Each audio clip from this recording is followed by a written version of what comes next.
¿Qué hubo, camaradas? Pues esta vez vamos a presentar un tema que tiene mucho que ver con el video anterior.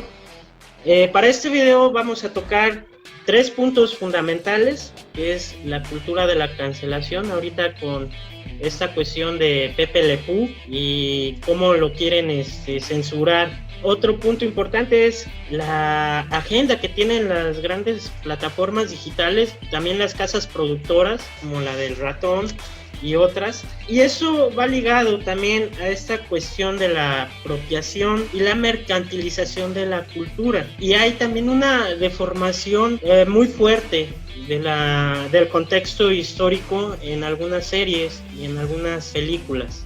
Y bueno, por último vamos a hablar un poquito de cómo juegan estas grandes empresas productoras con las emociones de quienes consumimos películas y series. Y pues también otro tipo de productos como juegos. Entonces, bueno, a mí me gustaría empezar por esta cuestión de Pepe Le Pew. Nos acompaña el primo Dan Caradura. Y bueno, primo, pues ahora, ¿qué nos puedes decir de esta cuestión de que están censurando al icónico personaje Pepe Le Pew? Ahora sí, un personaje que ya es pues antiguo, o sea, nace en la década de los 40. ¿Qué tienes que decirnos, primo? Bueno, primero que todo, pues un gusto, ¿no? Otra vez, como siempre, compartir este espacio. Pues bueno, creo que tenemos otro caso de Casa de Brujas o de censura. Cada semana estamos ya nada más al pendiente de ver quién es el nuevo elemento que va a ser sometido al escarnio, y en este caso pues le tocó a este personaje de hace tantos años.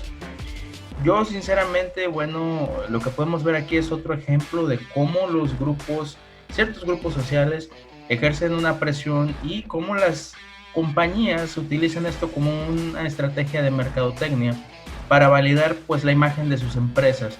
Le dan a la gente lo que pide y pues bueno, las personas quedan otra vez tranquilas pensando que realmente hicieron un cambio, pero lo que vemos es que ciertamente no es así.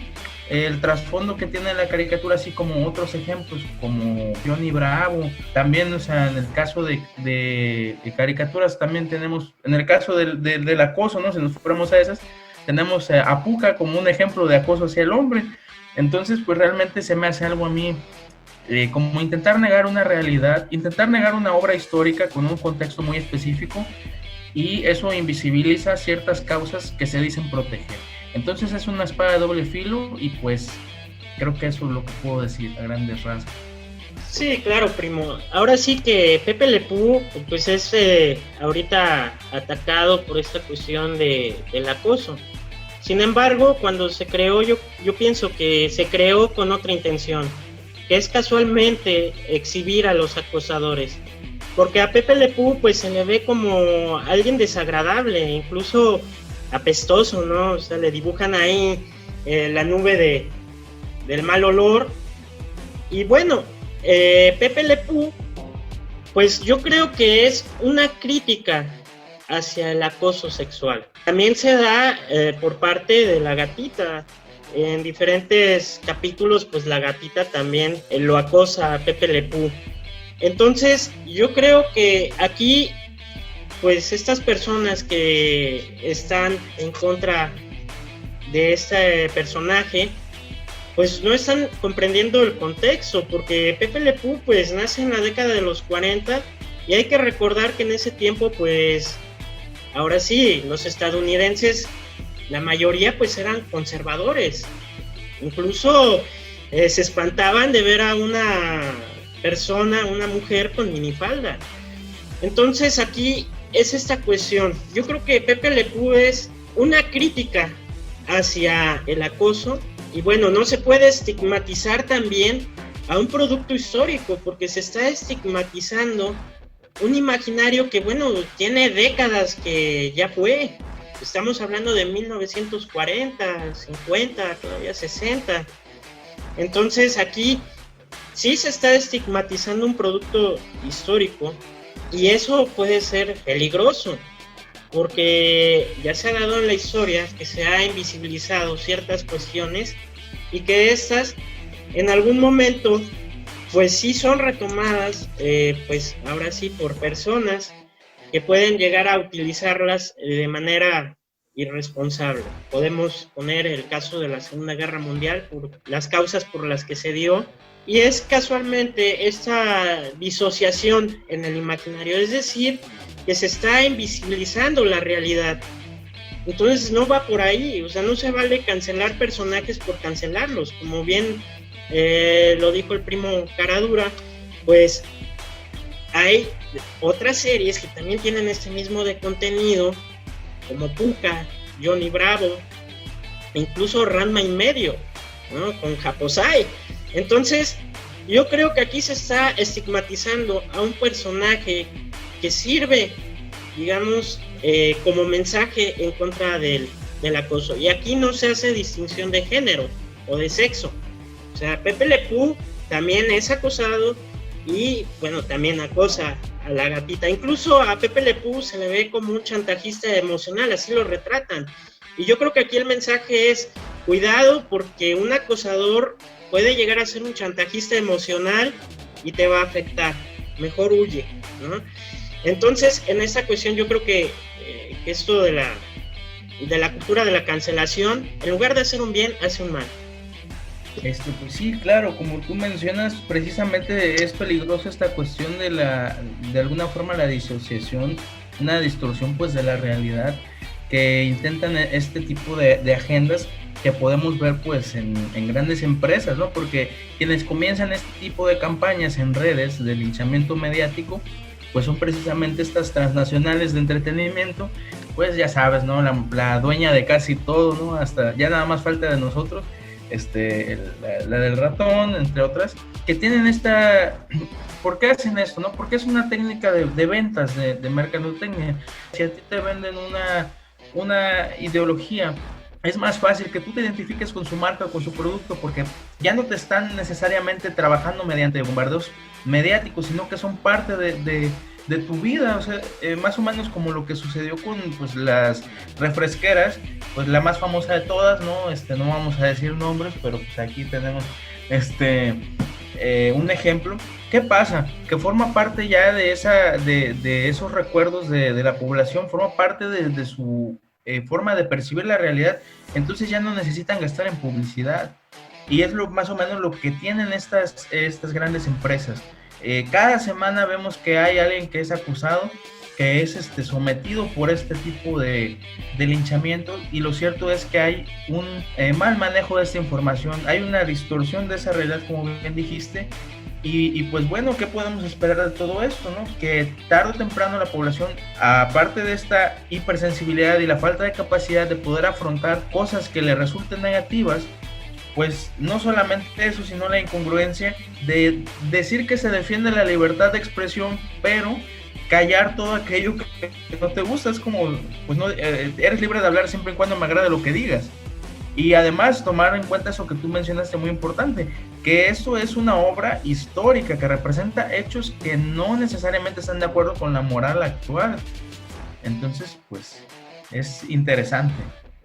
Sí, claro, y eso tiene mucho que ver también con la agenda de las casas productoras, de las grandes plataformas digitales. Tal parece que esta agenda va encaminada a lo políticamente correcto, a esta cuestión de cancelar personajes, de cancelar series, también de pues despedir a actores que la han regado ahí por algún comentario. Entonces, bueno, en este sentido de lo políticamente correcto, pues han marcado una línea, y eso tiene mucho que ver también con la apropiación y la mercantilización de la cultura. Podemos ver la saga, por ejemplo, de Marvel, y cómo, digamos, exponen toda esta cuestión de África, una África que pues está muy lejos de la realidad. Esa es la verdad. África tiene una realidad que no es esa, una realidad muy difícil, ¿no? Y me recuerda al meme que yo creo que muchos han visto de nivel, ¿no? Nivel heroico, nivel legendario, y África es el nivel legendario. Pues esa es la realidad. La verdad es que en África se está viviendo una situación muy, muy difícil, y pues en las películas de esta saga pues retratan otra realidad A eso, digamos, también se le agrega la mercantilización de la cultura, ¿no? Por ejemplo, Coco, mercantilizar lo que es toda una fiesta tradicional, donde hay elementos culturales, incluso querer patentar algo que no se puede patentar, porque la cultura es abstracta, o sea, no tiene forma, no es como tal algo físico, ¿no? Sin embargo, estas grandes empresas han sabido manejarse hasta el punto de mercantilizar estos elementos culturales. Y bueno, eso también está muy relacionado con la apropiación cultural, ¿no? En la cuestión de que hoy en día, pues cuando vemos una serie nos identificamos con un personaje de otra cultura, de otra sociedad, no sé, me viene a la mente Vikingos, muchos se identifican con Ragnar, con Bjorn o con la Gerta también. Entonces, esta es la cuestión de las nuevas tecnologías y bueno, también del fenómeno de la globalización, cómo están, digamos, comentando esta cuestión de la apropiación y mercantilización de la cultura, pero a través también de las películas y series. Un hecho que es bastante interesante, porque de cierta manera están jugando con las emociones humanas, pero bueno, eso lo vamos a tratar un poquito más adelante, primo. Pues me gustaría tu opinión. Sí, claro que sí. Bueno, lo que vemos exactamente tal como tú lo mencionas, esta de alguna forma comercialización o mercantilización de elementos abstractos, ¿no? Como es lo ideológico. ¿Qué pasa, no? Que en una época donde ya todo es vendible, donde ya todo tiene precio, donde las personas necesitan mostrarse en más de 20 perfiles de redes sociales diferentes, ya no vemos seres humanos, ya vemos un perfil, ya vemos lo que tienes en tus fotos, con qué celular te las tomas, en qué lugar lo haces. Entonces, cada vez hay menos mercado, por así decirlo, de productos tangibles y necesitan ampliar ese mercado express, ¿no? Esta cultura del capitalismo. Entonces, ¿qué sucede? Vendo obviamente emociones, te vendo una experiencia, te vendo la sensación de tú ser parte de una saga, de tú tener decisión en lo que hacemos o no en la empresa. Obviamente tú como consumidor te vas a sentirse más cercano a mi marca. Entonces es lo que pasa en este tipo de agendas de lo políticamente correcto. Otra cuestión muy interesante, ¿no? Lo que tú tocas de Coco, pues es verdad. ¿Por qué funciona tan bien todo esto? Precisamente porque le da a las personas ese recuerdo de lo que ya experimentaron previamente. Es decir, los refritos, los remakes, todas las series que están volviendo a hacerse con elementos de los 80, todos los spin-offs, de ahí viene ese éxito, ¿no? Pero la cuestión interesante aquí es esto. Como tú bien dijiste, hay muchas otras series. ¿Por qué se está estigmatizando tanto a este tipo de elementos, así como lo vimos con la tía Jemima hace algún tiempo, ¿no? De los hotcakes, que fue un personaje que estuvo basado en alguien real, que reivindicó la cultura afro de Estados Unidos en esa época. La primera mujer que fue millonaria, la primera mujer afro millonaria de ese lugar, y que ayudó a personas de su comunidad.